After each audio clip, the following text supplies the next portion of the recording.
zissing on? I'm just going to assume so, because there's actually no way for anyone to answer that. So, hello. I guess we should probably start out with like a little bit about me. For those of you that don't know me, which is everyone. My name's Nathan. I'm a PhD student in chemistry. I'm just about done my PhD, so while it is a little premature of me to call myself Dr. Beans, soon it's going to be true, so I'm going to call it square. And also it is low-key a reference to the Bean movie where you impersonate something. Anyways, it's a whole thing. So, chemistry though, I like it. I'm pretty good at it. I like teaching it. So I thought maybe I should do some chemistry here, and maybe people would enjoy that, because chemistry sometimes gets a little bit of a bad rap. It's a lot of people who are taking chemistry wish they weren't. And so I'm here to try and make that less terrible. And maybe even just a little bit enjoyable, because I think it's really good fun. And sorry, cats distracting. Yeah. Also, hello. I'm not ADHD. You are. But can't really remember what I was talking about, but that's fine. So I guess as my good friend Sam Reich says, the only way to begin is by beginning. So, oh good, someone can sing now. Very good. Yeah. I have a question for chat. Also, hello. On my stream preview, it's got this little box like there was an error loading the alert box. Please reload the browser source. Do you see that, or is that just for me? Because I've been trying. Yeah. Well, so I've been trying to fix that, and I don't know how, because I'm obviously very new at this and bad at this, and I will eventually learn how to get rid of that. But for now, we're stuck with it. So that's just kind of going to be a thing for now. See the purple surrounding with the chat. Yes, good. That is what you should be seeing right now. Yeah, I'll start the other screen share in a minute. So,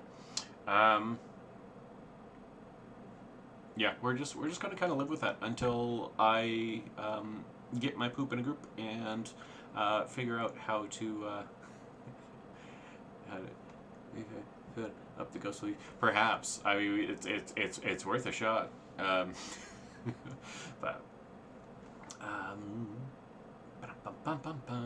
so before we start with chemistry, there's a apparently it only goes up so far.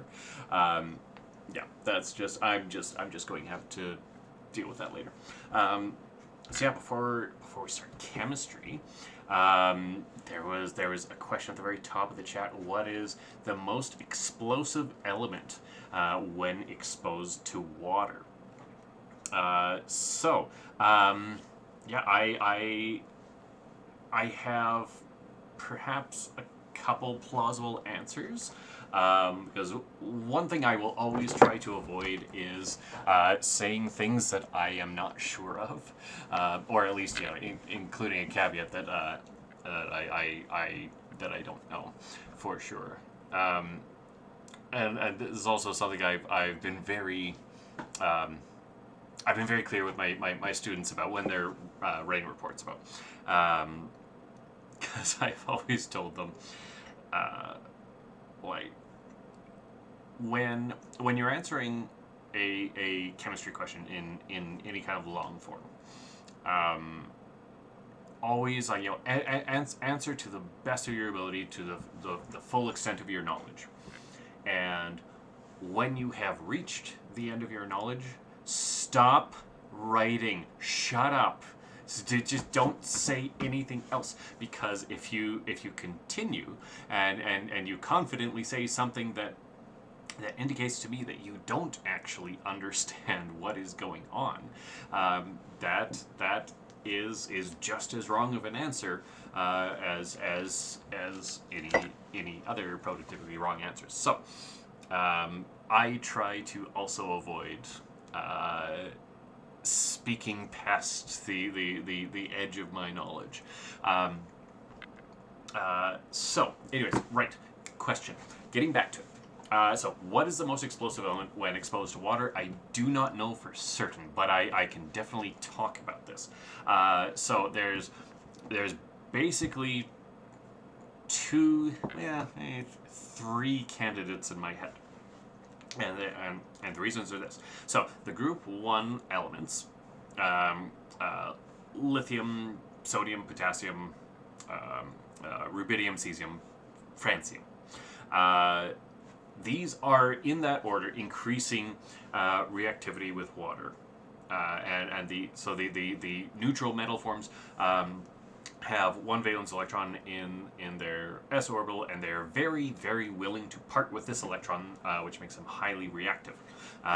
They're very highly reactive with water and a myriad of other things. But the reason that they are explosively reactive with water is that in the course of this reaction, they form hydroxides. So they pull in the H2O, they pull off one of the H's, and then they become the counter ion to the OH minus, and so they go and form their little salt over there. Also be highly basic, very strong bases. So, but there's that one little hydrogen that is now just off doing its own little thing. And this hydrogen is a radical process, and so it is an H dot. So an H with, yes, they are so basic. Yeah, but I mean same though, right? Like, I mean, when it comes time for pumpkin spice lattes, like, your boy is getting some, and so is your potassium hydroxide. So, God, that was stupid. I regret this immediately. So,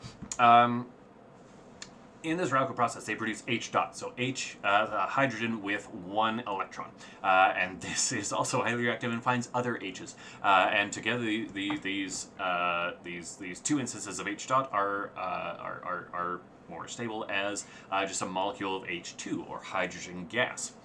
So when you're reacting these group 1 metals with water, you are producing hydrogen gas, which, I mean, I think probably we all can call up the video of the Hindenburg, which has become, more of an adjective than anything really, because if something goes up like the Hindenburg, it's because it is filled with hydrogen gas, and it's a bad time for everybody involved.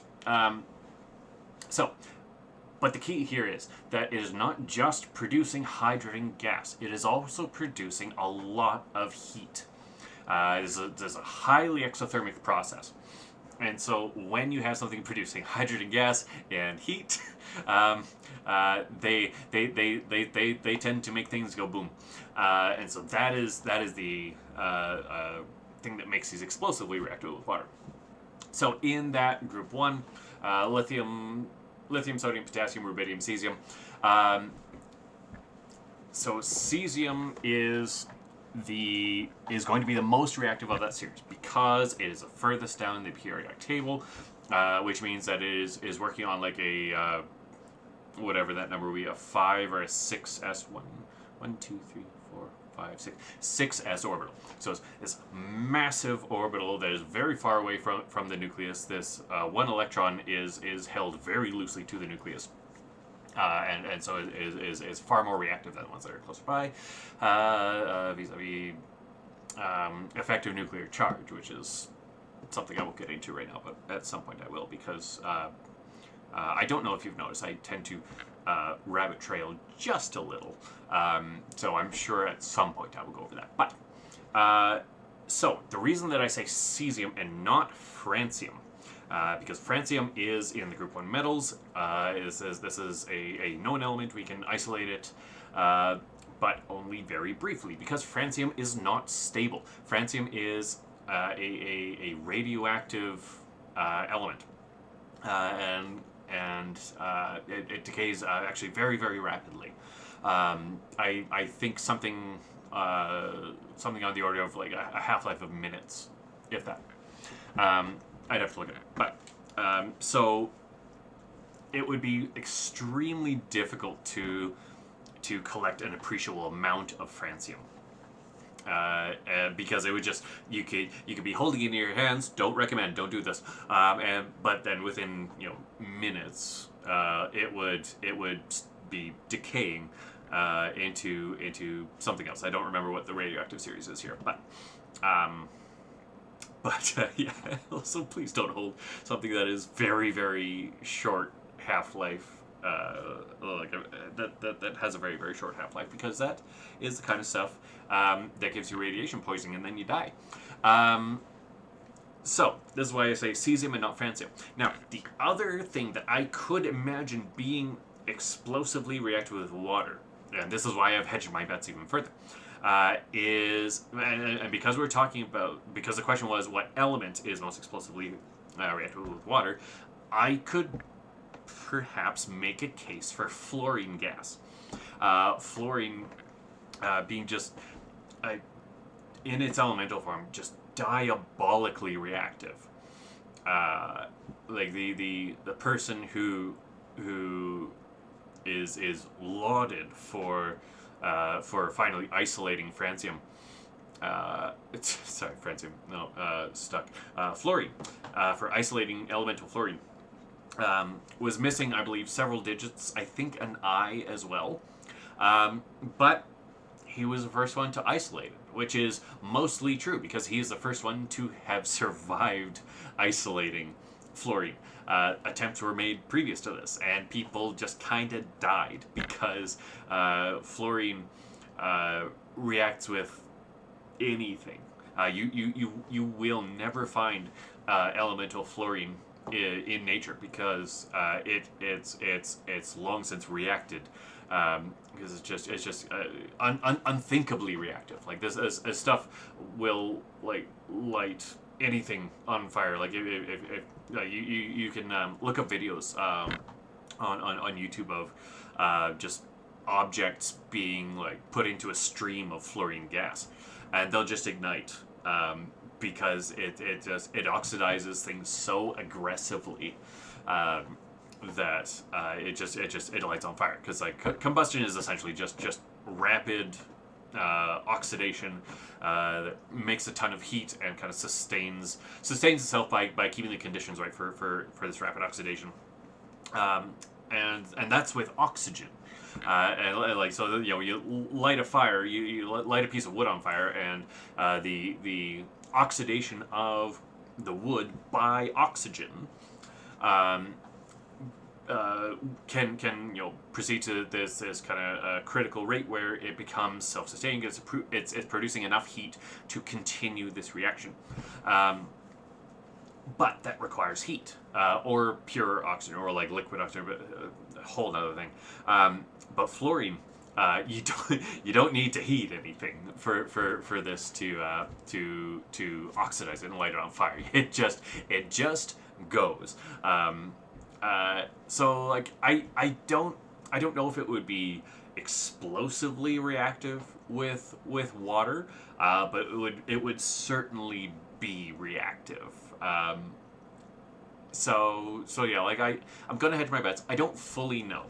I think the most correct answer to the question would probably be cesium, because I know that will absolutely explode on contact with water. But fluorine, I'm going to say probably a decent runner-up.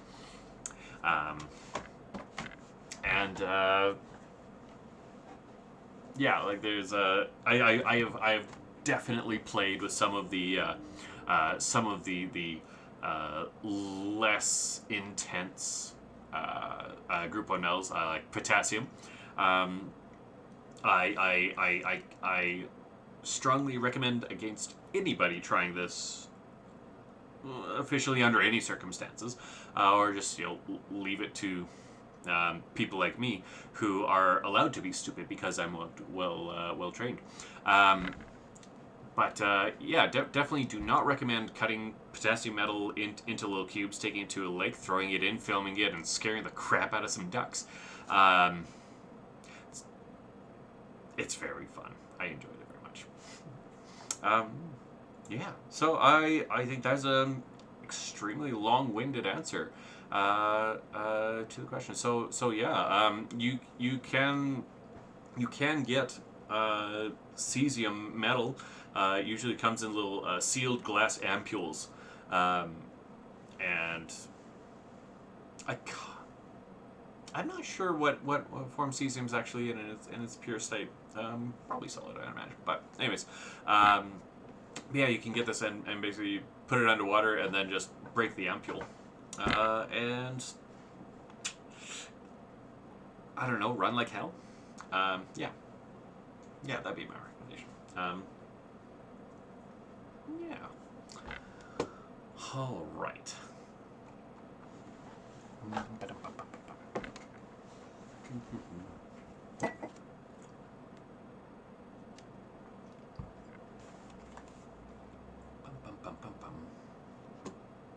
Oh, before I forget, I've got music that I can play.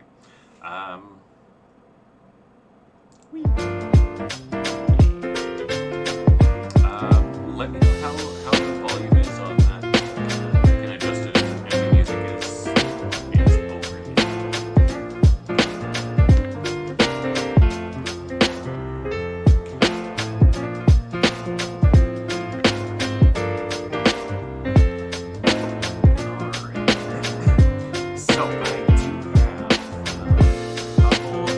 have a couple of problem sets that I'm gonna work through. Oh, can't make it loud.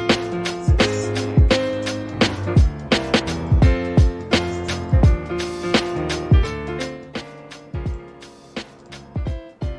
Alright.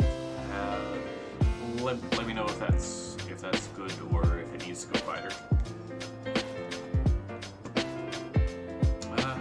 Yeah, so I've got a couple problem sets that I'm going to work through, and I'll try to explain what I'm doing as I go.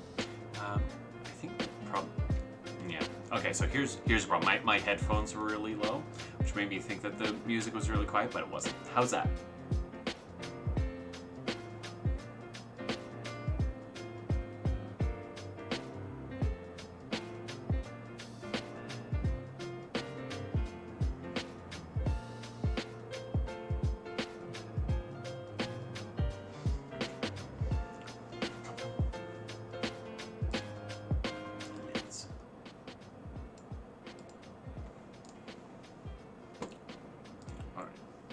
I still need to be loud.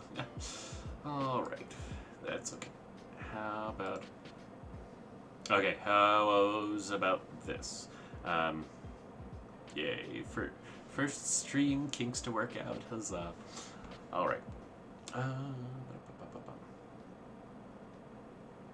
Okay, sorry, I'm very easily distracted. I don't know if you noticed. So yeah, I've got a couple problem sets I'm going to work through. I will do my best to talk through my thought process as I go through it. If you have any clarifying questions, absolutely leave them in the chat, and I'll be sure to address those. If you have any other questions, let me know. I am always so prepared to be derailed and sent down a rabbit hole. That's generally my teaching style. So yeah, without further ado, let's go here. Oh god, that is going to be right in the way this whole time, isn't it? Sure would be great if I could just move that. I wonder if I can't move it.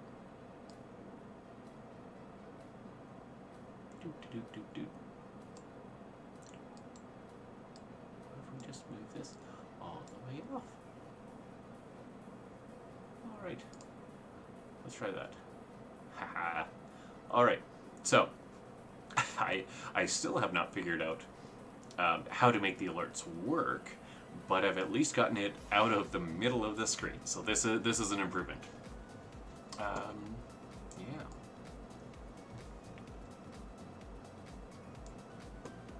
Okay. So,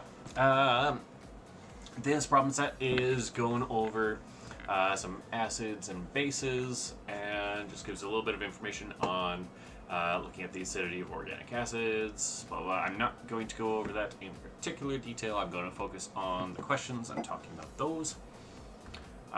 So, the first one is classifying each bond as ionic, nonpolar, covalent, or polar covalent. For polar covalent compounds indicate the direction of the dipole. So,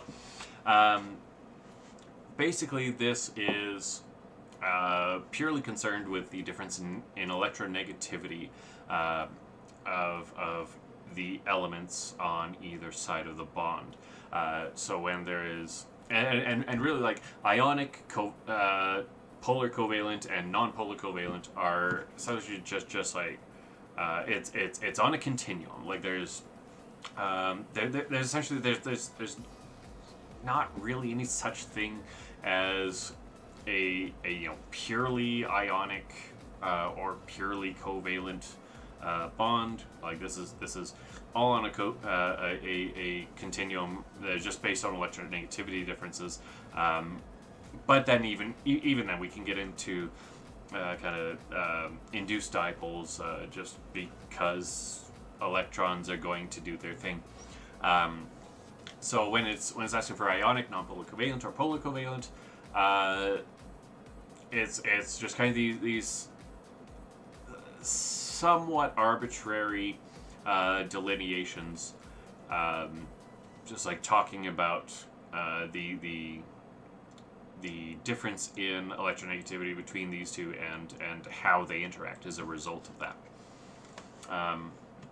So on the ionic end, we have things like I like that color. Things like sodium bromide. This would absolutely be considered ionic, and very close to the purely ionics end of that spectrum, because the electronegativity difference between sodium and bromine is very high. So in any kind of aqueous solution, these are going to dissociate into sodium plus and bromine minus, or bromide. And this is strictly because that configuration of things being like sodium plus 1 and bromine minus 1 is more stable when it is in aqueous solution, which is, say, when the solvent is water. That is more stable than these like actually having any kind of a bond between sodium and bromide. Because these can then be stabilized by the dipoles in water, so on and so forth. So that's, yeah, wow. Okay, so this is me writing far too big, which is all right. So yeah, that one's going to be ionic, HCl.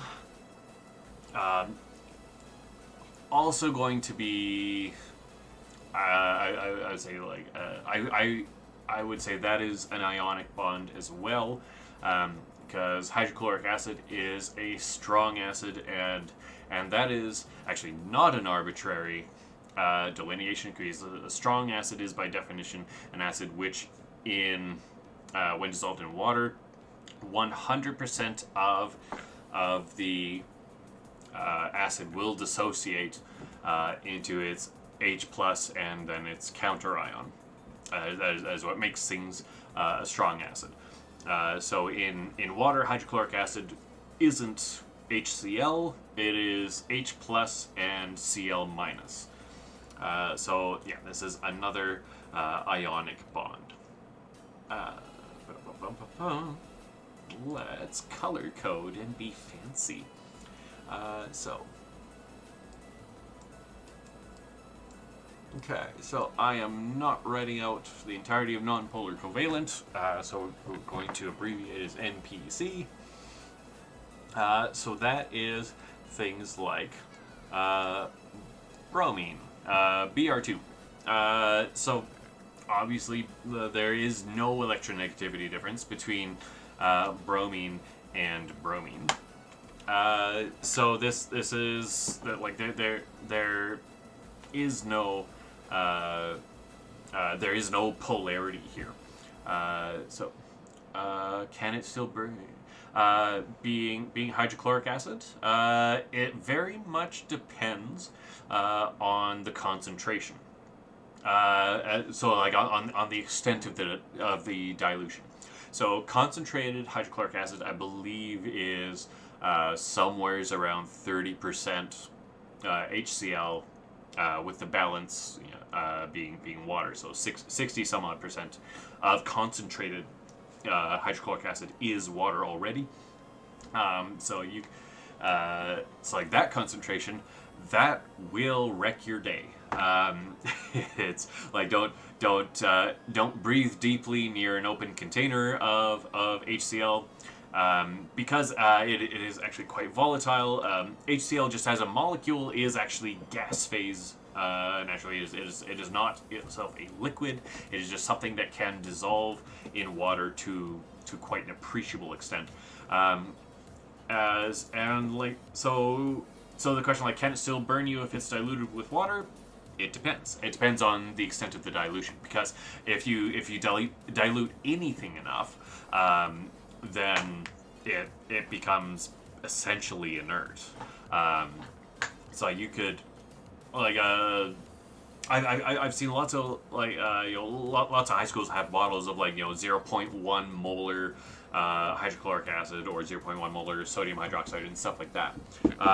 You could drink that stuff. It's not really going to do anything. You could dip your hand in it. Don't. Just I need to start adding, to make sure I add a disclaimer of all these stupid things that I suggest people do. Please don't. I'm never actually suggesting people do this. But realistically, you could hold your hand in 0.1 molar HCl for a while at least, and you'd be completely fine. You could drink it and you'd be fine. The concentration of acid, of excess H plus in solution would be negligible. You'd have a worse time drinking vinegar if you dilute HCl enough. So yeah, it's that's just a big old it depends. But, okay. Right. So, bromine. Yeah. So in an idealized environment where you've just got Br2, which actually, fun fact, bromine is one of only 2 elements on the periodic table, which in their elemental form are liquid at standard temperature and pressure. And if you can tell me the other one, well, you don't get anything, but I'll be really excited. That's not hard, but yeah. Anyways, so this is essentially the other end of the spectrum from something ionic like sodium bromide. So this is as close to a non-polar covalent bond as it gets, to the point that it would kind of be silly to call it anything else. Be extremely pedantic to say that this is anything other than a non-polar bond. Not that I mind being pedantic, but you'll figure that out. So, what else are we looking at? Okay. So, what about... So this one So this is just propane. So just oh my goodness, I'm so good at drawing. Yeah, so it's just propane. This is looking at the carbon-carbon bond in propane. And again, there's no electronegativity difference between those two carbons. So you could pretty fairly call this a non-polar covalent bond. Tiny caveat, and this is absolutely me being pedantic. Those carbons have different numbers of hydrogens around them, which means they have very, very, very, very, very slightly different electron densities around. Like they've just the carbon-hydrogen bond is generally considered non-polar, but strictly speaking, it isn't. The difference in electronegativity is, I think, about 0.2, and usually the cutoff for polar versus non-polar bond, I believe, is about 0.4. So carbon-hydrogen is generally considered non-polar, but strictly speaking, it isn't. So when you have this situation,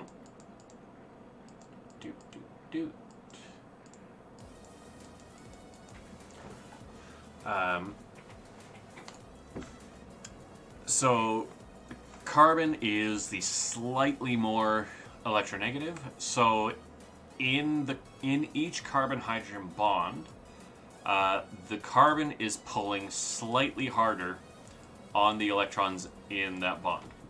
And so this develops a small a small partial positive charge on the hydrogens and a small partial negative charge on the carbons. This is true for all of these and these ones over here. But this carbon has 3 instances of these very slightly polar bonds. And I'm just going to move this over here so we can see it a little better. So yeah, this carbon has 3 instances of this very slightly polar bond, and this carbon only has 2 instances of that. So both of these carbons have a partial negative charge because they're connected to hydrogens, but this one is connected to more hydrogens. So this delta minus is slightly larger than this delta minus, which means that there will be just a small dipole, so just a small difference in the effective electronegativity. So like the is a difference in the electron densities of these carbons, which translates into realistically a slight difference in electronegativity between them, and it induces a very little bit of polarity in this bond. So, as I said, this is me being very pedantic. This effect is extremely small. I only mention it because I'm an enormous dork. So take it that way you will. But generally, on any exam, if you call this bond non-polar covalent, that is the answer that they're looking for. So now we got PC. Okay, you can go away. Goodbye.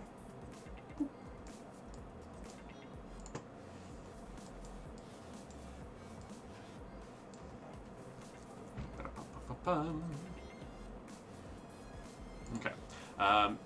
Let's actually finish. I'm just changing what I would do is while I do it. Okay. So this, as I said, generally the carbon-hydrogen bond is considered non-polar. So you'd still call this a non-polar covalent. And that is probably the last one for which that is true. So in terms of ionic bonds, we'd be talking about.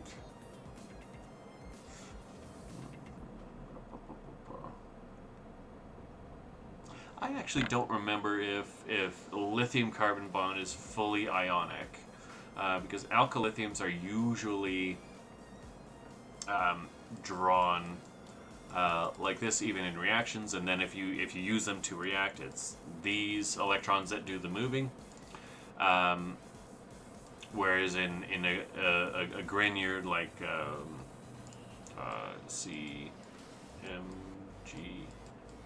BR, that is generally considered less correct to take them directly from the bond. Rather, you just write this as C minus and MGBR plus. And I have put that directly behind the chat. So there it is. So I'm gonna like this. It's probably ionic. It might be kind of in the realm of polar covalent, but my money there is on ionic. And what am I doing? I've got the answer keys for this. I can check. Yeah. Okay. All right. Forget everything I just said. It is generally considered ionic. Ha. Very good. So glad we got there. Okay. Magnesium bromide, also ionic. Yeah, dissolve it in water and you'll have Br minus and some Mg2 plus. Again, like group 1 metal plus halogen is it's always going to be ionic. There's just no two ways about this. So, alright, now a bunch of intermediate stuff. Carbon-oxygen bond. Sizable electronegativity difference, but not to the point of being ionic. Because this is just methanol. You dissolve it in water, and it does not dissociate into CH3 plus and OH minus. Partly because CH3 plus is horrifyingly bad, and just about the only way you're ever going to make CH3 plus is in a mass spec machine where you are ionizing these things in the gas phase, and they have no opportunity to be anything but that. So, yeah, carbon-oxygen bond is always going to be polar covalent. Let's see. Same with fluorine chloride, which is a real thing. It's not great. I wouldn't want to work with it. But it's a thing that can exist. I wish it didn't though. So it's just extraordinary oxidizing agent. You'll see if you have F and Cl, strong dipole towards the fluorine. Yeah, so there you go.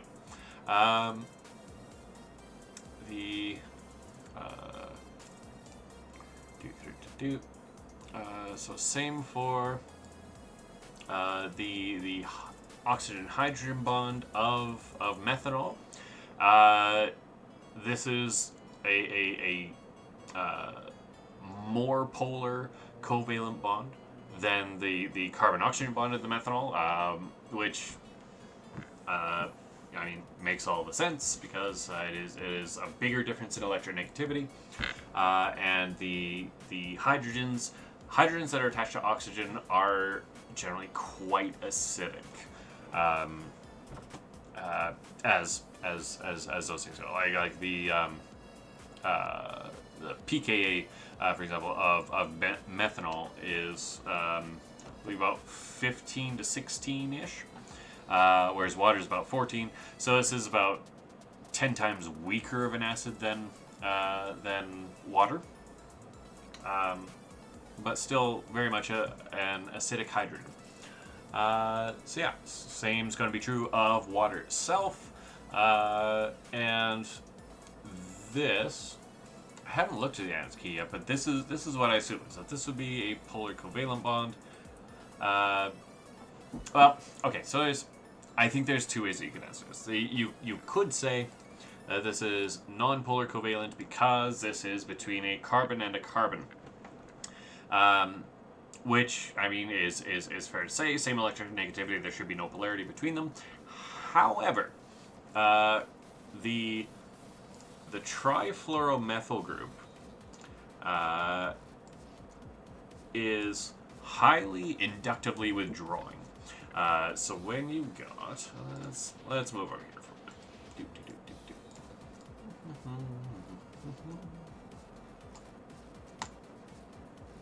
Okay. Yes, like before we talked about methyl groups and how those induce a slight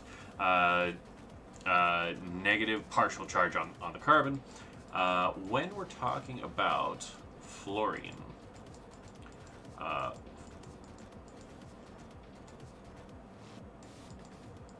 so fluorine is the most electronegative element, at least by some standards, which again is something I'm not going to talk about right now, but at some point I will probably get to it. So when the when you've got a trifluoromethyl group here, so the fluorines are highly electronegative, and they have like 4 and like carbon is something like 2.2 or 2.3 ish. So massive electronegativity difference. So the fluorines in this compound are pulling very, very hard on the electrons in the carbon-fluorine bond. And so these get heavily polarized towards the fluorine, which induces a large partial positive charge. So let's just call that, delta plus plus. And so that in turn means that, so basically that means that there's a deficiency of electron density around that carbon. It's not like a fully charged species. It's still technically got a full octet. However, most of its electrons are heavily skewed towards the fluorines in the carbon-fluorine bonds, which means that it is going to start pulling really hard on the electrons in the carbon-carbon bond. And I suspect that would be like pulling sufficiently hard on these to induce polarity in this bond as well. So that's why I would take a guess that the trifluoroethyl carbon-carbon bond is in fact a polar bond. Just gonna check just to see if I'm talking about that. Nope. That is polar covalent. So yeah, that was probably a confusing way to say it, but essentially I'm right. That is very much a polar bond because of the presence of those fluorines. Alrighty. So let's keep going. And I realize I'm actually taking quite a while to talk about this stuff, and I probably don't need to all the time. Okay. So, second one is determine the formal charge on each of the bold atoms below. Lone pairs have been drawn in for you. How very kind. Interesting. Okay. So in this one, we're going to assume that they have correctly and purposely drawn in all of the lone pairs that are present. That will be important in a little bit. So when we are assessing formal charge, we are looking at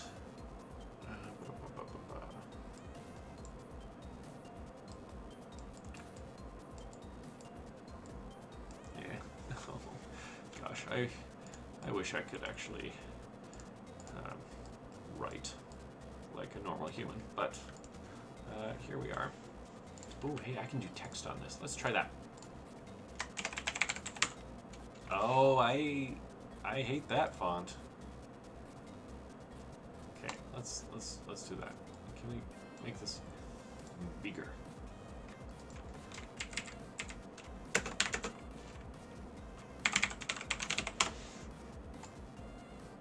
Okay, that's terrible and is not going to work. So, good. Goodbye. Okay, we're gonna write this out by hand and it'll be fine.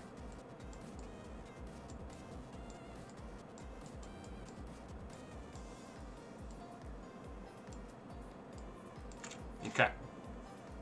So this is something that you're going to see me use a lot. This concept of valency minus electrons, because we use it to determine formal charge, and we use it to determine oxidation states. And we just the difference between those two is in how we count up the electrons, which we'll get to. So valency minus electron. What do I mean by valency? I mean how many electrons need to be around this element for it to be considered neutral. And so this is the easiest way to figure out the valency is to look at what group is this element in. So going across the periodic table, the carbon has 4 valence electrons, and this because it's got 6 protons, 2 electrons in the 1s level, 2 electrons in the 2s electron shell, and 2 electrons in the 2p shell. And so it is 6 electrons in total, but the electrons in the 1s orbital are core electrons, not valence electrons. So it has 4 valence electrons because it's in group 4 is the easy shortcut to that. So like boron is group 3, carbon is group 4, nitrogen is group 5, oxygen is group 6, fluorine is group 7, and so the valency corresponds exactly to those numbers. So the valency of carbon is 4 for a neutral carbon. So then we have to count the electrons around each one. We'll start with the alkyne over here. So that's just I'm just going to abbreviate that because I don't feel like writing it. So the way that we count electrons for assigning formal charge is we take each bond to the carbon, and I realize that I'm putting this behind the text box again. So we're over here. So we color code because we are civilized humans. So we break the bonds, and 1 electron from each bond is given to each element across the bond. So the triple bond has 6 electrons in total, 2 for each of these formal bonds. So if we split those in half, we give 3 electrons to each of the carbons.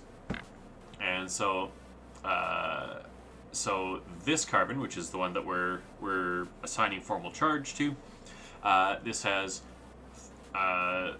3 from bonds. Wow, that's quite a 3, but we're sticking with it.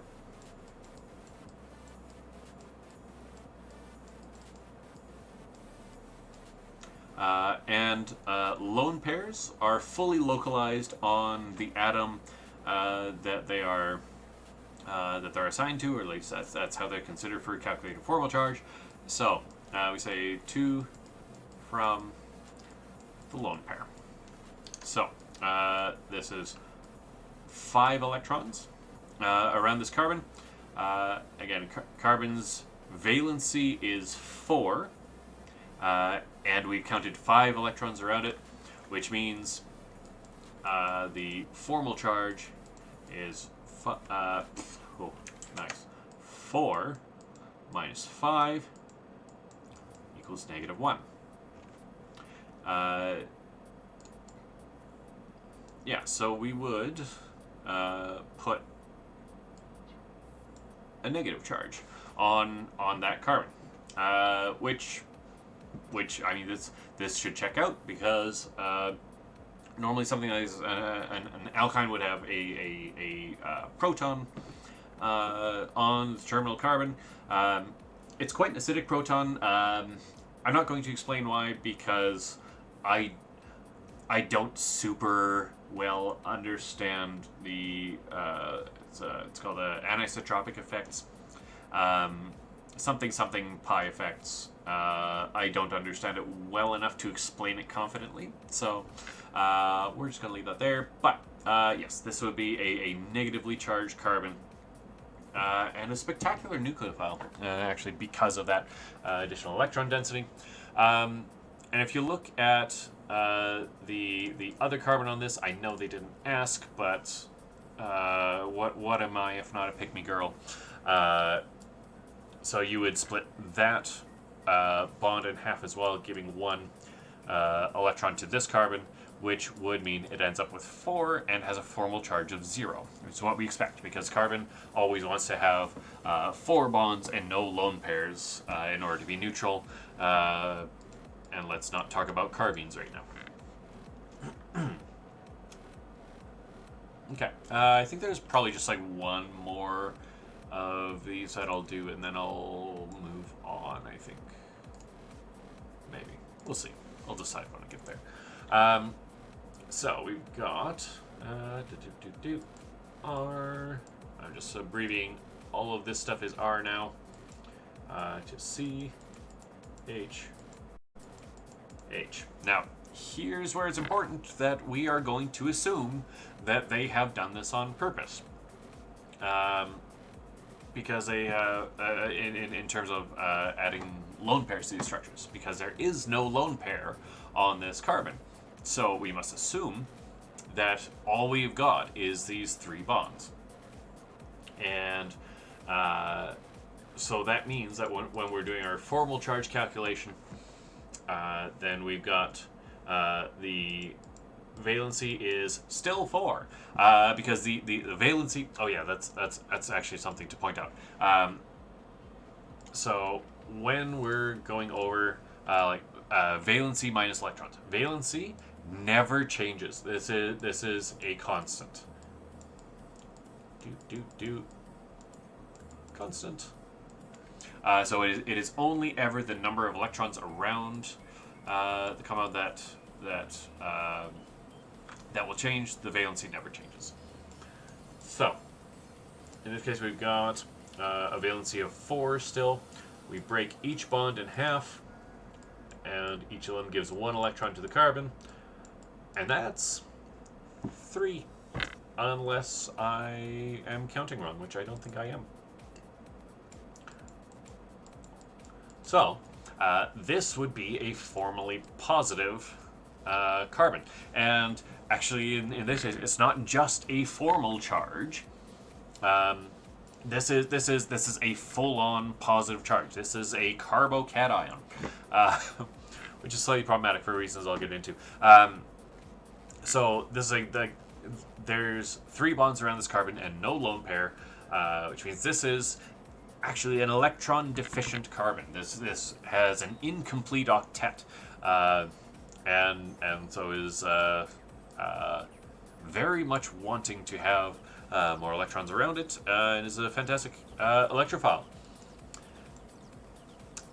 I am not exactly sure at the moment how they managed to form a primary carbocation out of this, because that should be really hard. We tend to avoid this because it doesn't happen. For a primary carbocation is exceedingly unstable. But as long as we're just worrying about, hey, what's the formal charge on this? we'll let it go for now. Excuse me. So, I'm just going to kind of abbreviate these a little bit. So if we split these bonds in half, one electron goes to oxygen, and it's already got 6 around it. The valency of oxygen is 6 because it is in group 6. So it brings 6 valence electrons to the table. But this has 1, 2, 3, 4, 5, 6, and 7 around it. So it would have a formal charge of -1. Now this one has the oxygen here has a full octet in this case. Just like in this one, the carbon has a full octet. So these are strictly formal charges. They are not necessarily anionic.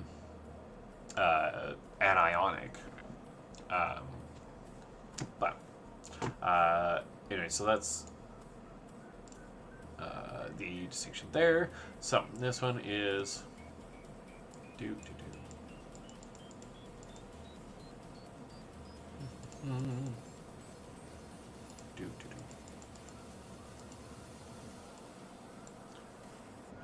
one lone pair on the oxygen. Okay, so again, splitting each bond and giving 1 electron from each of these to the oxygen. That sets up with 1, 2, 3, 4, and 5 electrons around this oxygen. So we have now 6 minus 5 is plus 1. So the formal charge on this oxygen is plus. Yep, thank you. I am just, I'm so good at this already. Can't you tell? I'm just, yay. Okay. Now I can't see. Yeah, this one. Okay. Yeah, so counting it up this way, oxygen ends up with a positive formal charge. This is reasonable because this is a protonated alcohol, and oxygen always wants to have 2 bonds and 2 lone pairs in order to have to be neutral. So this is positively charged. So I missed a comment. Anyone could be a pick-me person. Yeah. Yeah, no, that's true. We all like being picked, don't we? It's nice. It's not a bad thing.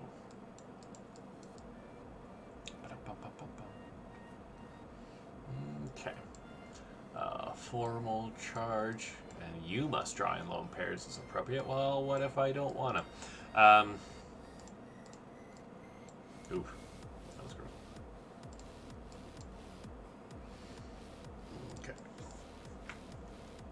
Okay, so for this one, what do they actually get? Yeah, 1,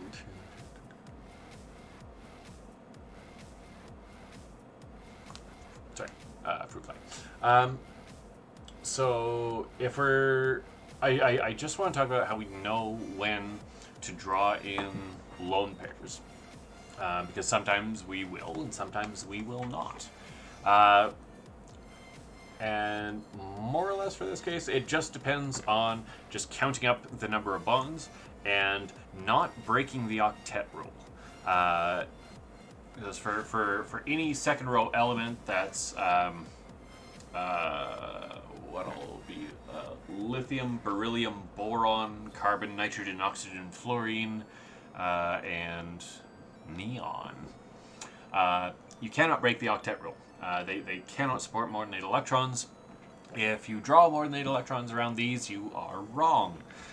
So, for the second row elements, we have to look at how many bonds are around them in total. So for nitrogen, we've got 2, 4, 6, 8 electrons in bonds, so it has a full octet. Therefore, it cannot support another lone pair. And then counting up the formal charge as we did previously, for nitrogen, it's got a valency of 5, and then this is minus 4, so 1 electron from each bond equals plus 1. So that's a positively formal charged nitrogen. A nitrogen with a positive formal charge. It's a nicer way to say that. For the oxygen here, So this has 3 bonds around it, 2, 4, 6 electrons out of an octet of 8. And so, this needs a lone pair around it. So I should probably rationalize that here as well, being that you can count up the valence electrons in each of the elements and then add them up, and then you can put that many electrons in the molecules. So just like building basic Lewis structures of these molecules.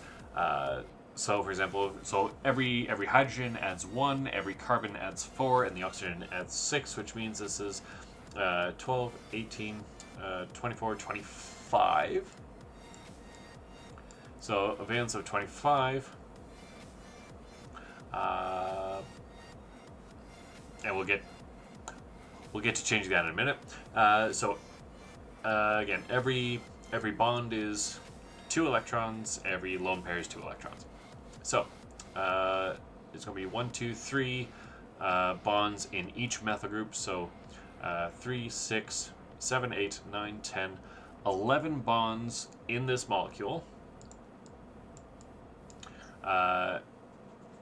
Means that there's 22 electrons to go around.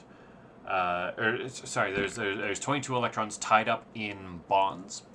But remember, there should be 25 valence electrons in this molecule as a whole. So we can add the lone pair,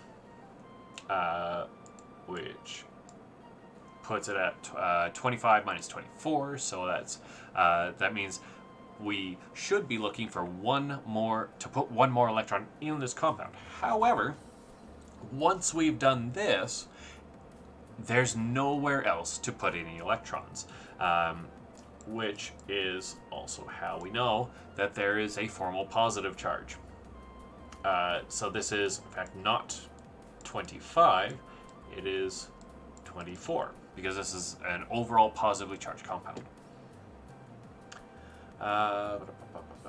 Again, this this one with the phosphorus, there's 8 electrons around it. Don't need to do anything. And then it comes out as a positive formal charge. Yeah, that seems right. And then for the nitrogen, it needs 2 lone pairs to complete its octet. And this ends up being a negatively charged one because 1, 2, 3, 4, 5, 6. And nitrogen has a valency 5, so 5 minus 6 is minus 1. Alright.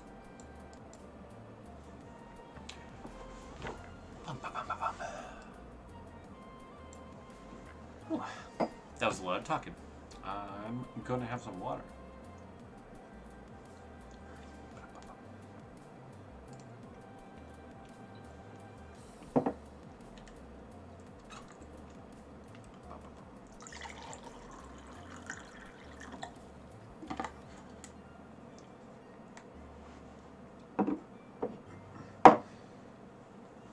And as always, if you have any questions on anything we've gone over or anything we haven't gone over, I am always happy to talk about something completely different for a while.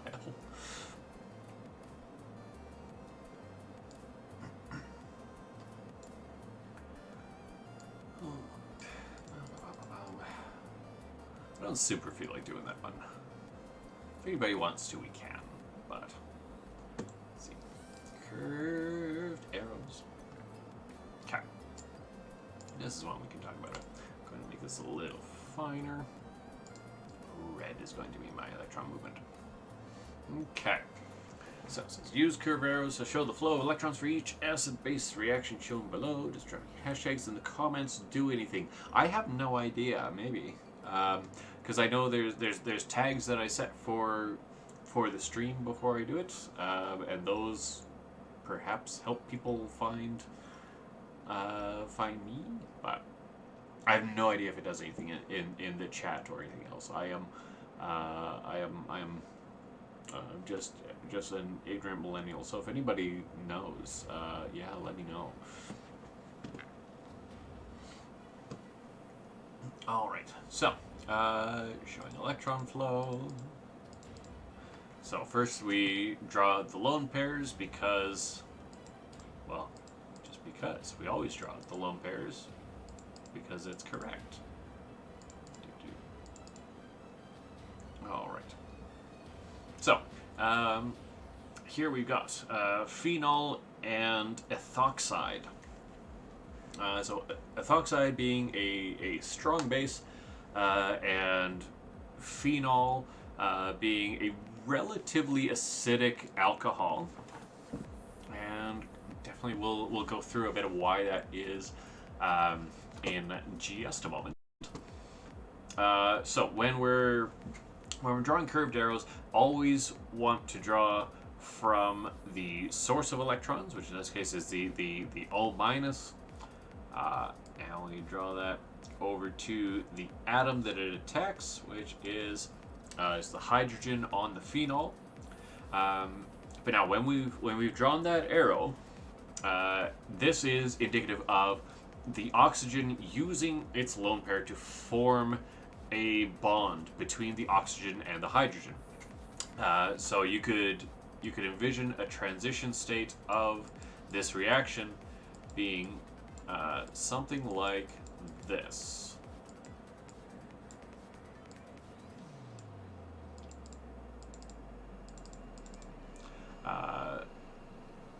So this is our fancy little double dagger up here to show that this is a transition state.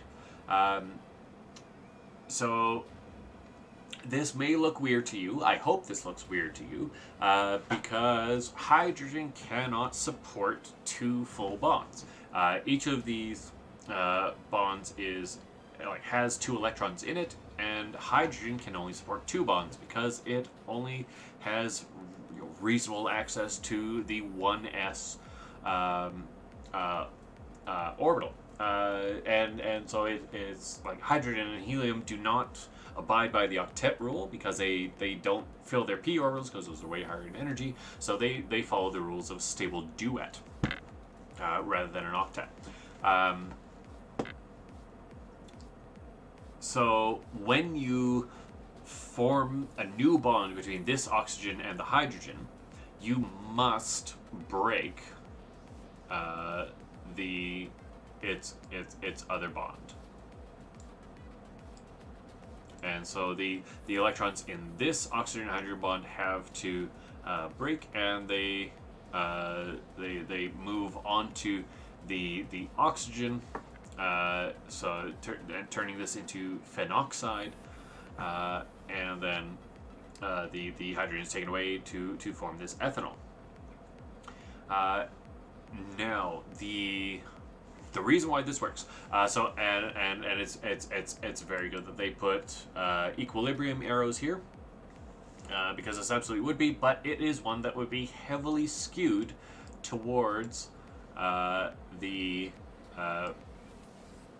phenoxide and ethanol, so heavily skewed towards the products of this reaction.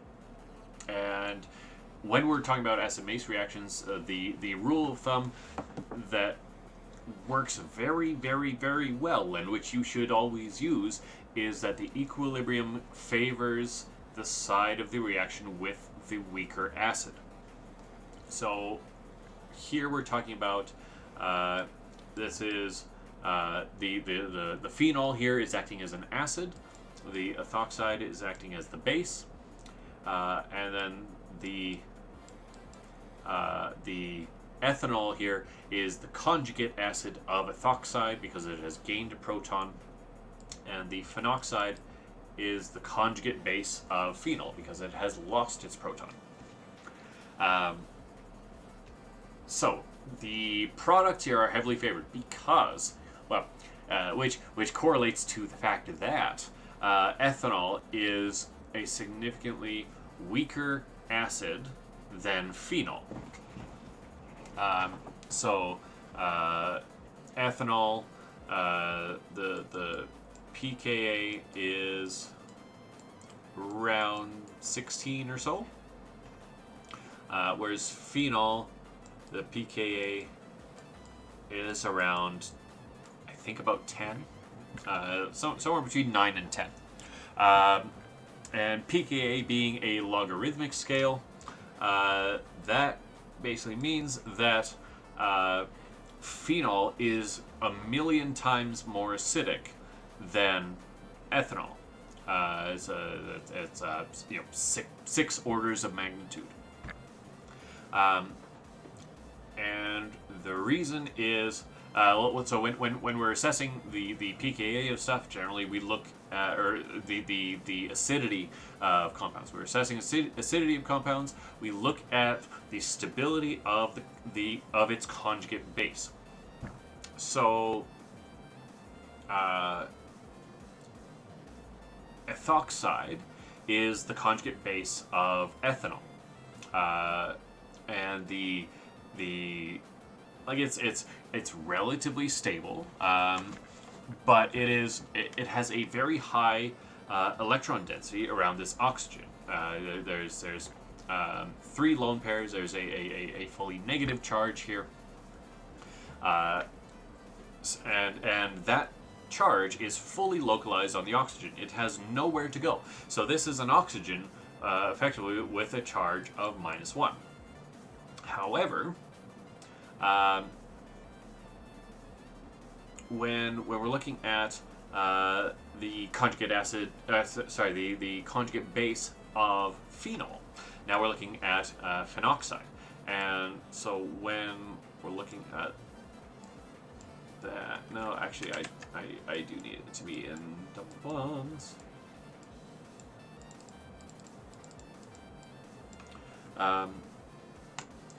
So when we've got phenoxide, yes, it is, like, it's got high electron density around oxygen, it's got a negative charge, it's got all the same things that ethanol does, except that this charge can be delocalized because there are valid resonance structures of phenoxide. So you can take a lone pair and turn it down into a pi bond with the carbon here. But we of course cannot stop there, because if we did this, then that carbon here would have 5 bonds to it, and that breaks the octet rule. You cannot have 5 bonds to carbon. This is a cardinal sin, and is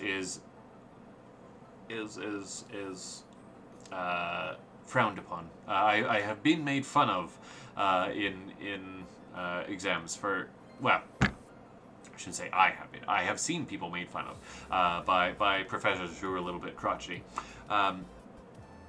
Anyways, moving on. So, what that means, exactly like the hydrogen up here, the carbon cannot support 5 bonds to it, so we must break one of the bonds. And it is connected to a pi bond, so we can do this. So we take that pi bond and turn it into a lone pair on that carbon of the ring. So, draw our resonance arrows back to red.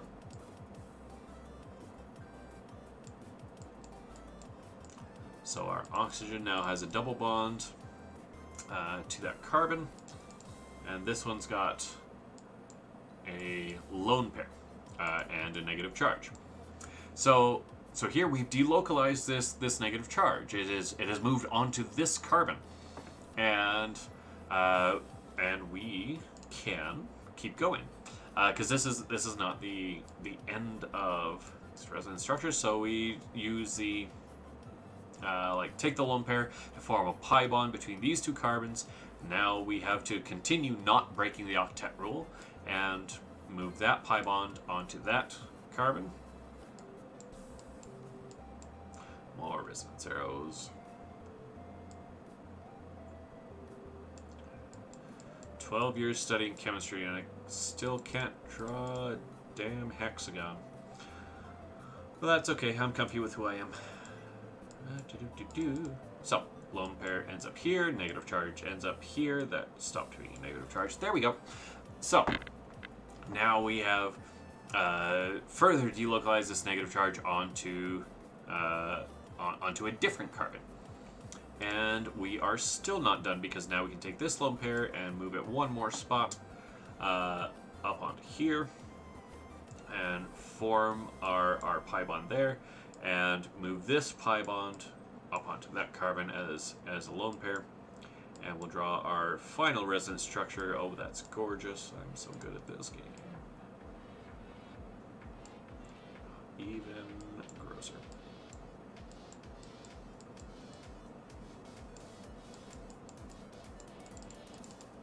Okay.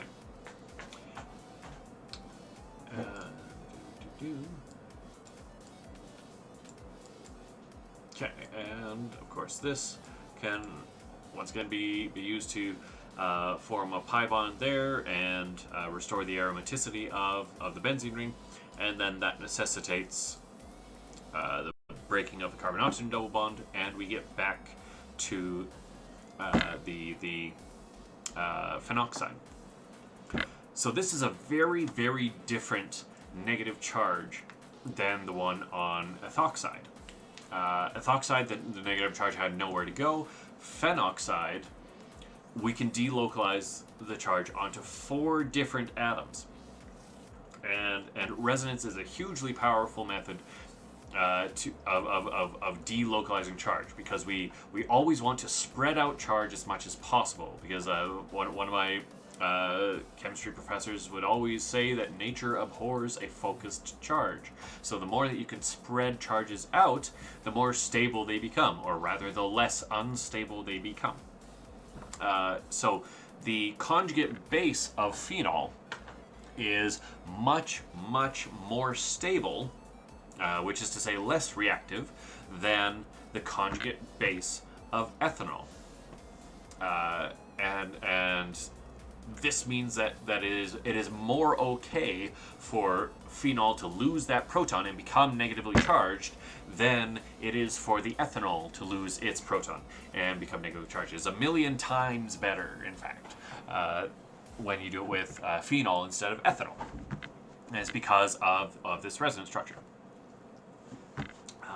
Now, I am going to briefly talk about what is a resonance structure, because this is something that I hear a lot of wrong ideas about what resonance structures are.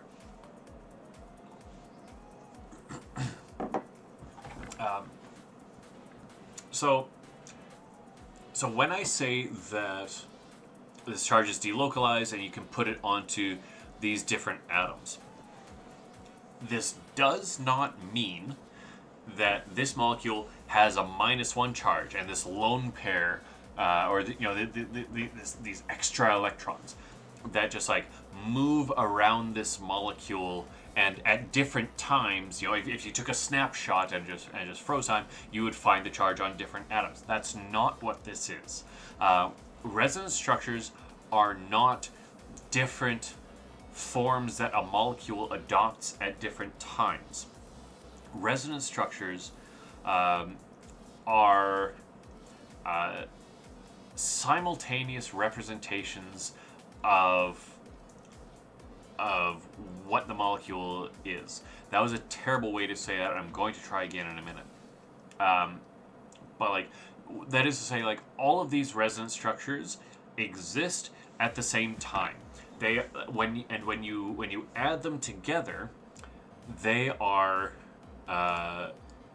the average of these is a more correct representation of what the molecule actually is than any one of these Lewis structures. And they do not all contribute equally to what the molecule is in reality, because these are not all equally good.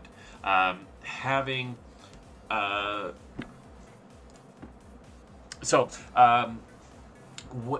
in this case, when we're talking about phenoxide, when the negative charge is on oxygen, this is the best resonance structure. It is the best because the negative charge is on the most electronegative element, because these are the ones that can tolerate having those negative charges better.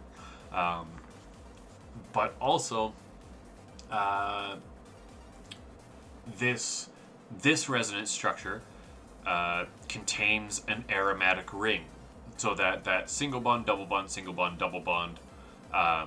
structure of this ring is preserved, and that is indicating that this ring is aromatic, which has its own like very very strong stabilization.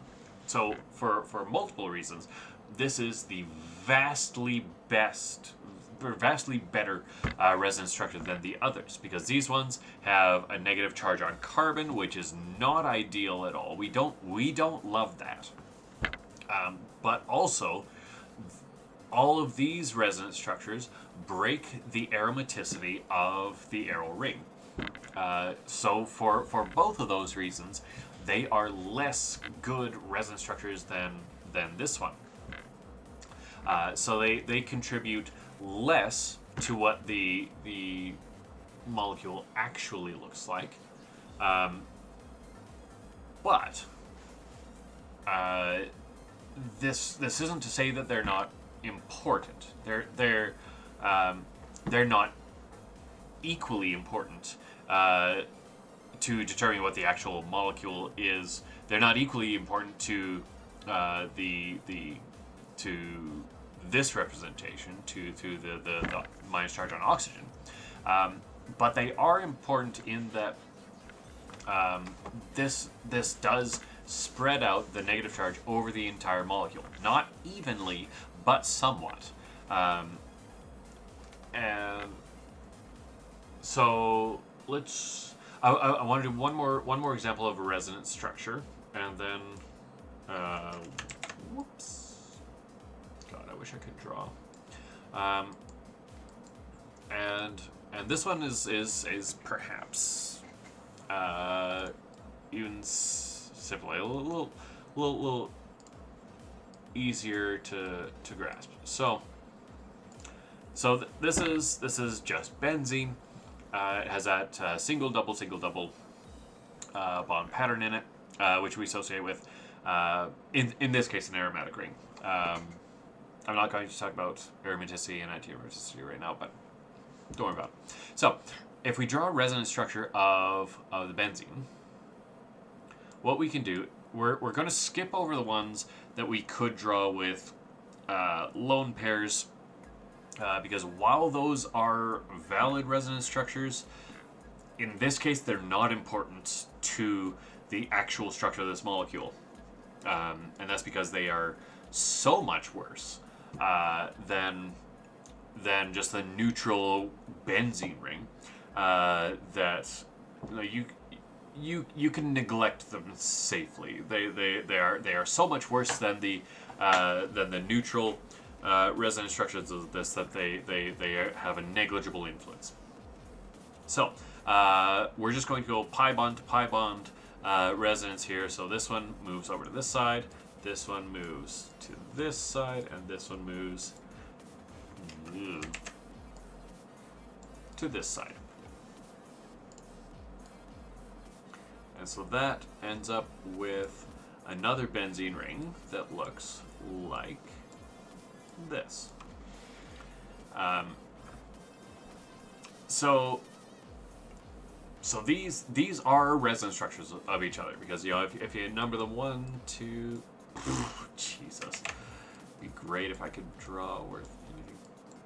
4, 5, 6, and 1, 2. Hello, little love. All right. You want to know why this channel's called Dr. Beans? Cause look at these. Look at those beans. Look at them. They're lovely. Everybody, this is Daphne, and she is the purest soul I think I've ever met. And she is also hungry and wants to go have her food. Off you go. Okay.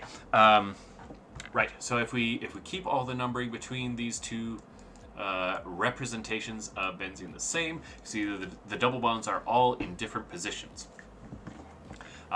So these are, but like both of these are like effectively equivalent. Like there's essentially no difference between these two molecules. They are equally good resonance structures, and and really like these and this is kind of my go-to for explaining resonance structures, because like the actual molecule of benzene is an essentially perfect average between these two resonance structures. Because if these were single bonds and double bonds, you would expect them to be different lengths, because they have different bond orders. So a double bond will be significantly shorter than a single bond. So you'd expect kind of this oblong, this kind of pretty weirdly proportioned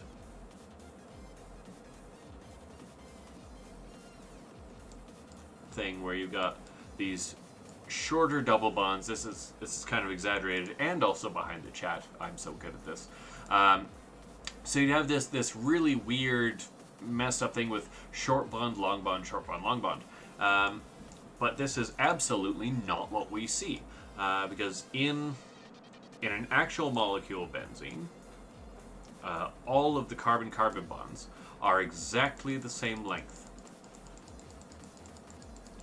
And so sometimes you'll see it represented like this, with a dashed line along each face of the benzene. And that's because none of these are single bonds, and none of these are double bonds. Because all of these bonds, because if you think like single bonds have a bond order of 1, double bonds have a bond order of 2. The bond order of all the carbon-carbon bonds in a benzene is 1.5.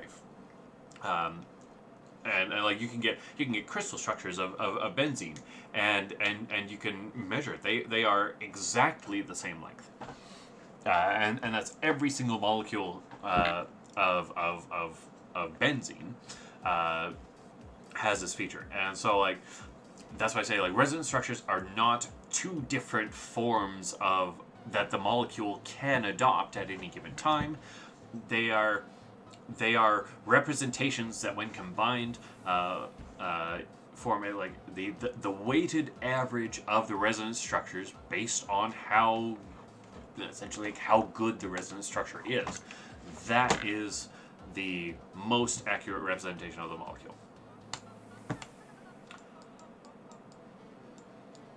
All right, so that's one question answered on this.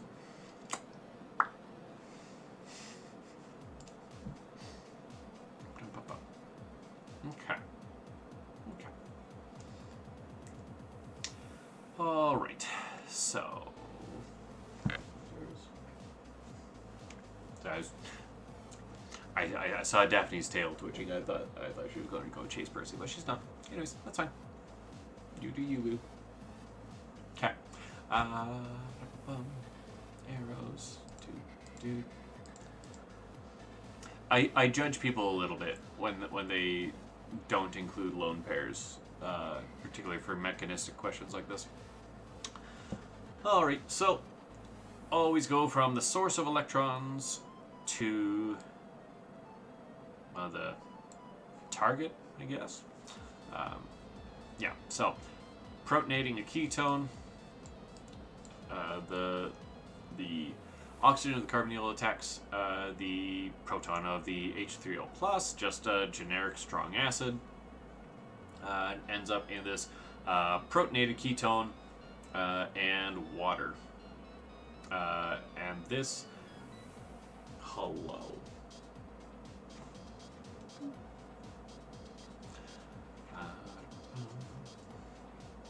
So this is hideous, first of all. So this is probably 1, 2, 3, 4. Sorry, my cats are very cute, and you all come second, and you just need to be okay with that.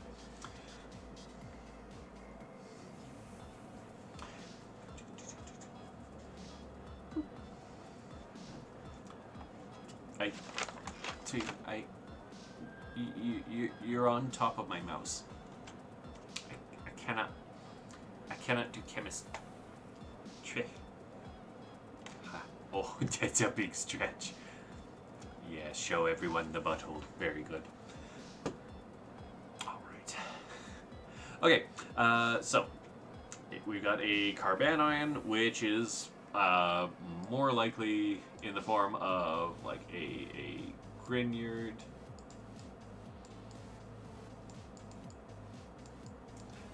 Or potentially an alkylithium reagent. This would just be N-butyllithium, which I've used many times. It's hideously strong base, but aside from that, it's pretty tame. So this is the kind of thing that you use to deprotonate an alkyne, because so hydrocarbon hydrogens are usually very, very not acidic at all. It's very hard to abstract a proton from a hydrocarbon. However, when we're talking about alkynes, and then we get these funky little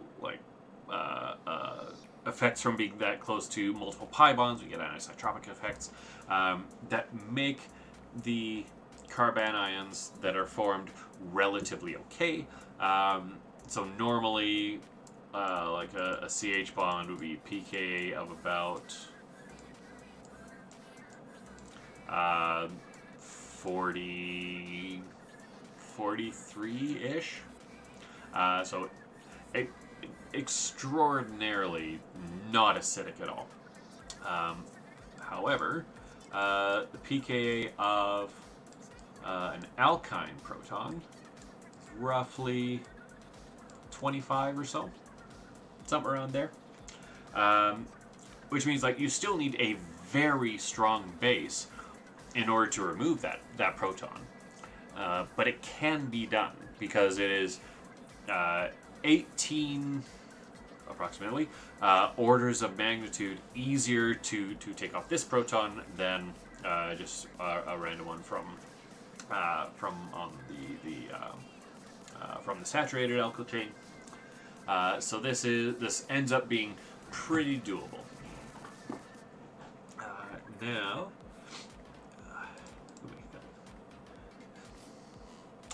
okay, I just need everybody to look at that cat. Look at that cat in her little bed, being very cute, and just being a little guy, and it's very nice. It's very cute. I can't remember what I was saying, so I'm just going to keep going.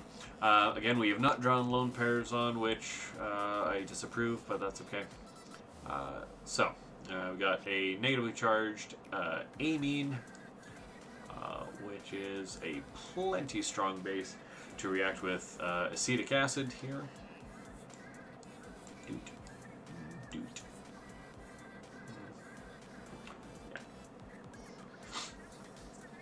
And so this is going to create the what's it? Carboxylate, carboxylate anion, and just a neutral amine. And this is going to heavily favor products because the neutral amine is the conjugate acid, which are not known for their acidity. And this is going to be the base. The acetic acid, weirdly enough, acts as an acid and then forms its nice, stable conjugate base, which again, we've got 3 lone pairs around that, and because we've got lone pairs next to next to a pi bond, we can always do some resonance there, and so then that negative charge moves up to this oxygen, so it's delocalized equally onto 2 oxygens, so effectively it's a charge of -1/2 on each, which is just better.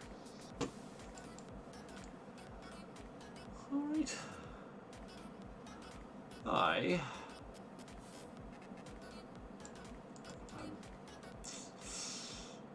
I'll quickly go over some of these. I'm just about done for tonight, but I'm going to quickly go over some of these because it's pretty relevant to what I've been talking about.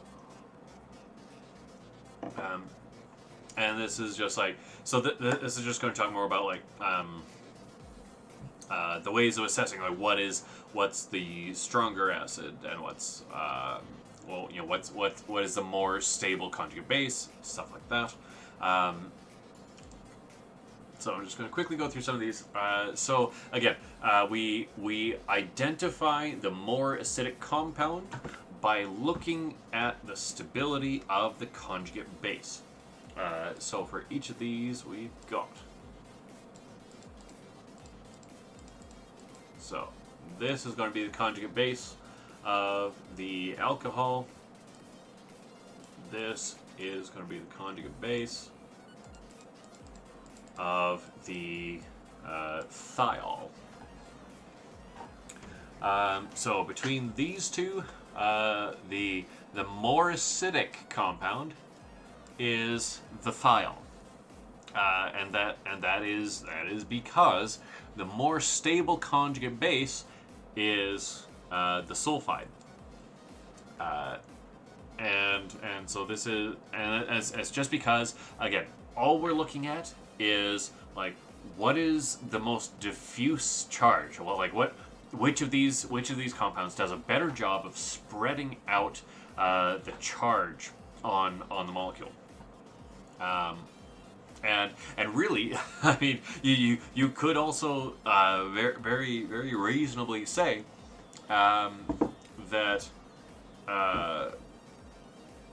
like all this is really looking at fundamentally is what is the way to get the lowest amount of electron repulsion, because you know they're all negatively charged, and identical charges repel each other, and like 90% of chemistry is governed by just trying to minimize the electron repulsion. And so sulfur does a better job of this, of spreading out the electron density, spreading out the charge, because sulfur is bigger. Oxygen is in group 2, sulfur is in group 3. And as you go down the periodic table, you increase the size because we're working with bigger electron shells. And if you have a -1 charge in a small area versus a -1 charge in a much bigger area, the electron density is going to be lower for the larger atom. So it is the size of the S- that makes this more stable than the O-. Okay. Similarly here, so we're looking at So again, just looking at the conjugate bases, we have bromide and we have fluoride. Now both of these are pretty stable anions.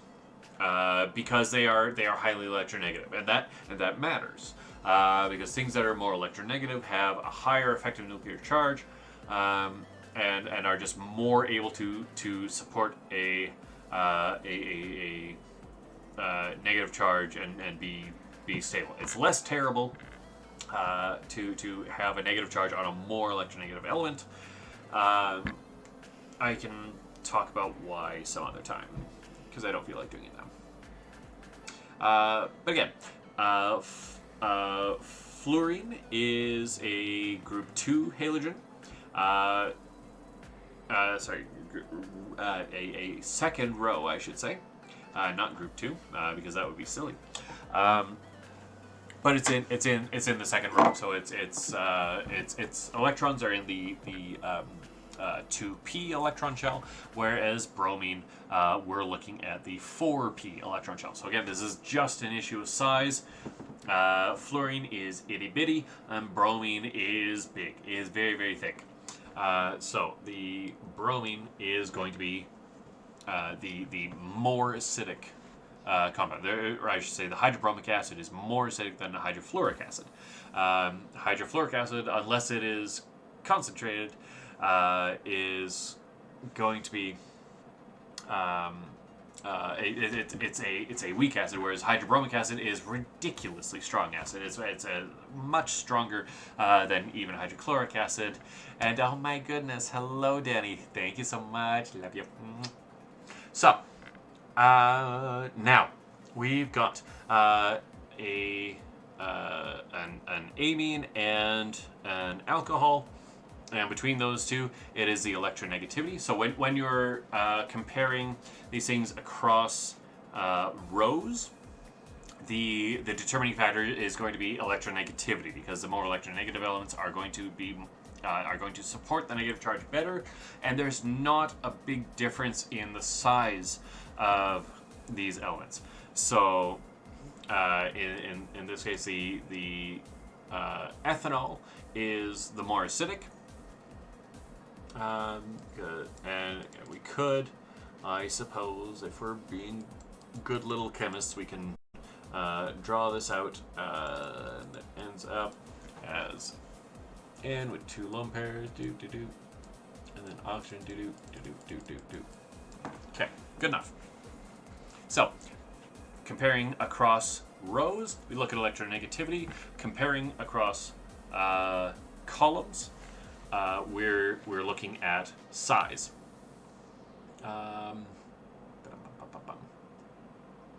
And if we're looking at diagonals, well, no, actually, no. Scratch that, because sulfur and chlorine are in the same row, because I'm a chemist and I know these things.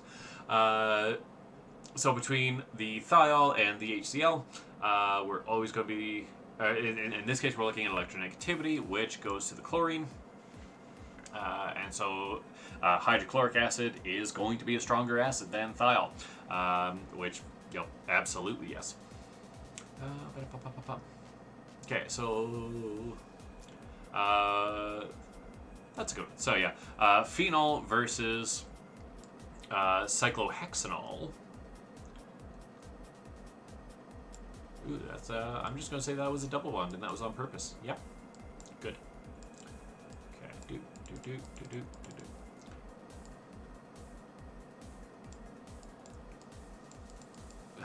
What am I doing?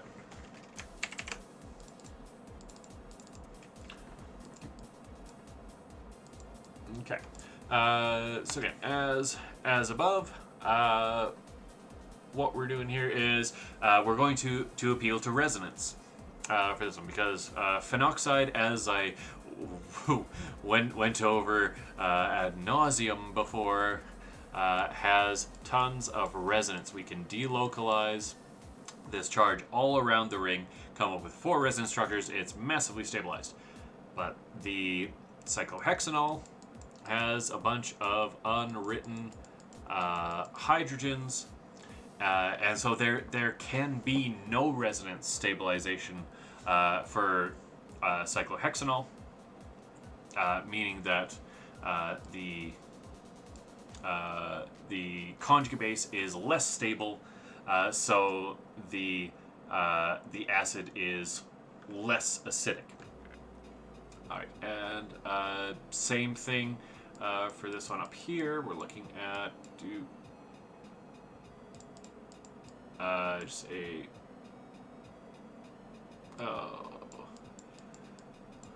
I'm gonna eat those words, aren't I? Yeah, that's fine. I don't mind being wrong. What am I doing? That's not how you do a carb meal. Okay, so actually, in fact, both of these have resonance, because we can delocalize this onto the carbonyl oxygen, and of course this one, the carboxylate also can delocalize onto carbonyl oxygen. So both of these have almost the same resonance, but it's not the same resonance because these are not equally good resonance structures. So let's draw this out in full. I'm going to do purple because purple's my favorite color and it's my channel and I can do what I want.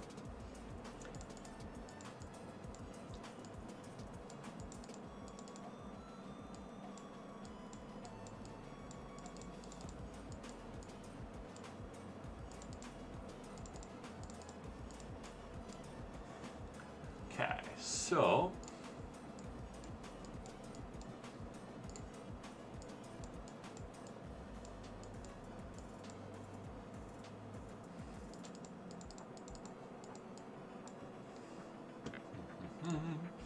I'm just going to draw some stuff and talk so it sounds like I'm... No. I actually shouldn't do that because I can't do two things at once, apparently. And that's okay. We all have our talents. Okay, so if we look at these resonant... Try again. There we go. If we look at these resonance structures,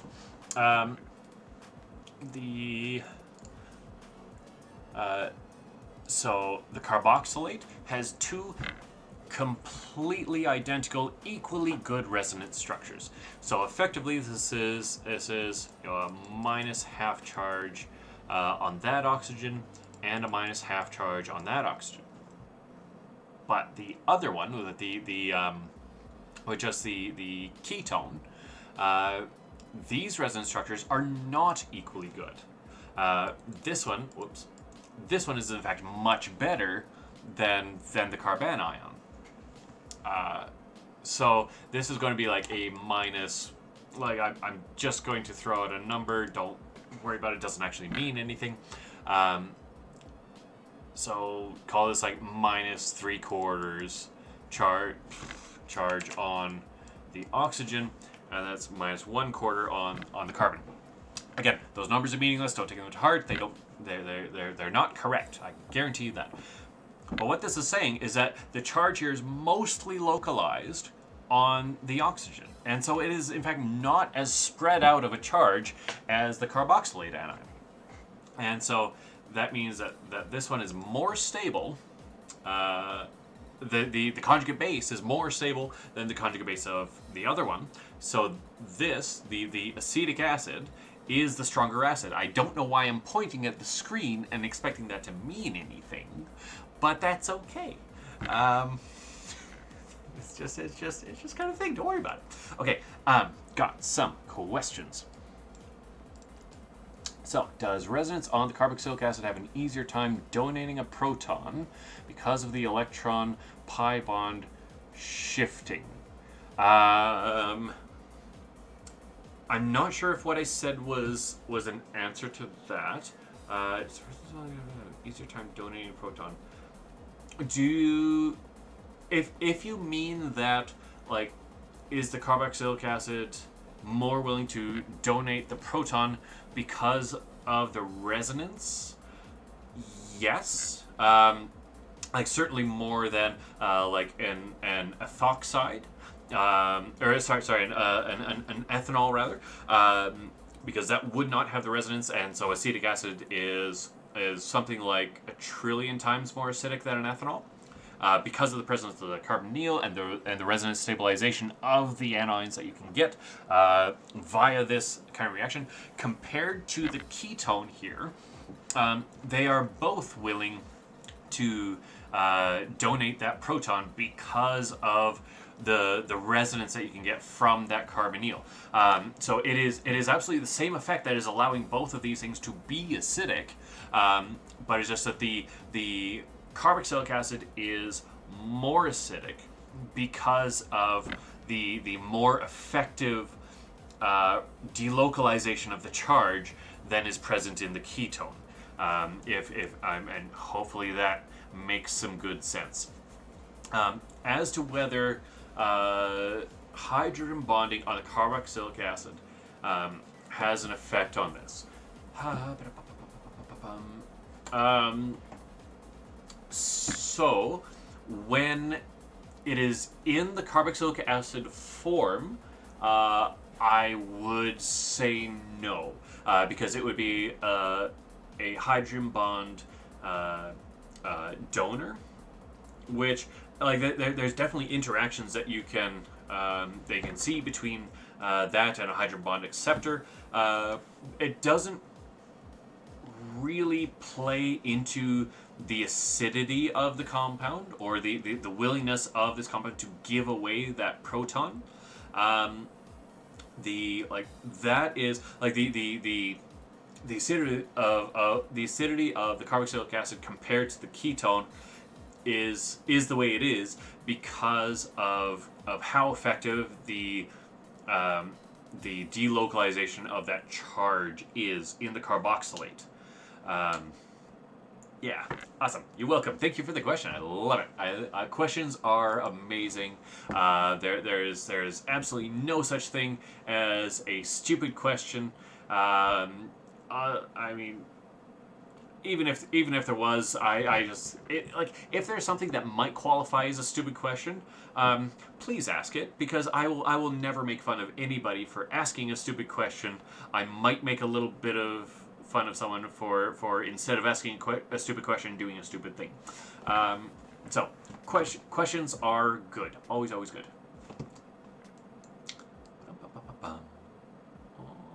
Alrighty. Okay. So I'm tired of talking. So I think this is where I'm gonna call it for tonight. But yeah, I hope you enjoyed that. I hope you got something out of it, and yeah, always looking for questions, whether they are related to what we're going over or not. Because I am very easily distracted, and I am an enormous nerd in a lot of different ways. I'm so much more than willing to rabbit trail very hard. But yeah. So thanks for coming out, and yeah, I'll see you next time. And Daphne's still there, and she's very cute. Okay, bye.